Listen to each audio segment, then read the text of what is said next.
எல்லாருக்கும் வணக்கம். இப்போ எஸ்பி சந்துரு என்ன இருக்காருன்னு சொன்னால், அண்ணா எல்லா பென்சில்களிலும் ஹெச்பி என குறிப்பிடப்பட்டிருக்கிறது. இதன் அர்த்தம் என்னென்னு சொல்லி இருக்கார்.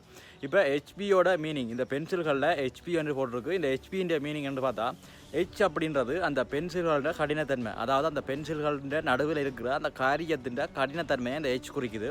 இதே நேரத்தில் பி அப்படின்றது அந்த பென்சில்களோட எழுத்தின் சாஃப்ட்னஸை குறிக்குது. அந்த எழுத்துக்கள் எவ்வளவு சாஃப்டாக இருக்குது அப்படின்றத இந்த ஹெச்பி குறிக்குது. அப்போ இந்த பென்சில்களில் ஹெச்பி என குறிப்பிடப்பட்டிருக்கின்ற அர்த்தம் என்னென்னு பார்த்தா, ஹெச்பின்னு சொன்னால் இந்த பென்சில்கள் கடினமான நடுத்தர நிலையை கொண்டது அப்படின்னு சொல்லி அர்த்தம். ஹெச் அப்படின்னு சொன்னால் இந்த பென்சில்களுக்கு நடுவில் இருக்கிற அந்த காரியத்தின் கடினத்தன்மையை குறிக்குது. இது ஹெச்பி மட்டும் இல்லை, இது H, H2, H3, H4 அப்படின்னு சொல்லி போய்கொண்டே இருக்கும். இந்த H அதில் உள்ள நம்பர்களோட எண்ணிக்கை அதிகரிக்க அந்த பென்சிலுக்கு நடுவில் உள்ள காரியத்தின் கடினத்தன்மை அப்படின்றது குறைஞ்சு கொண்டு போகும். இப்போ H என்ற நிலையில் அந்த பென்சிலின் காரியத்தின் கடினத்தன்மை ஒரு அளவில் இருக்கும். H2, H3 என்று போகக்குள்ள அந்த கடினத்தன்மை குறைஞ்சு கொண்டே போகும்.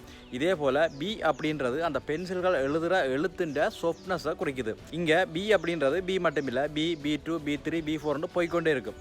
இங்கே இந்த பியோட சேர்ந்து கொண்டு அந்த நம்பர்களோட எண்ணிக்கை அதிகரிக்க, அதாவது பியோட சேர்ந்து கொண்டு B2, B3 கூடிக்கொண்டு போய் நடக்கும்னு சொன்னால் இந்த சாஃப்ட்னஸ் அப்படின்றது குறைஞ்சு கொண்டு போகும். உதாரணத்துக்கு பியில் அந்த எழுத்தின் தரம் ஒரு அளவுக்கு இருக்கும். இது கூடிக்கொண்டு போகக்குள்ள அந்த எழுத்தின் சாஃப்ட்னஸ் அப்படின்றது குறைஞ்சு கொண்டே போகும்.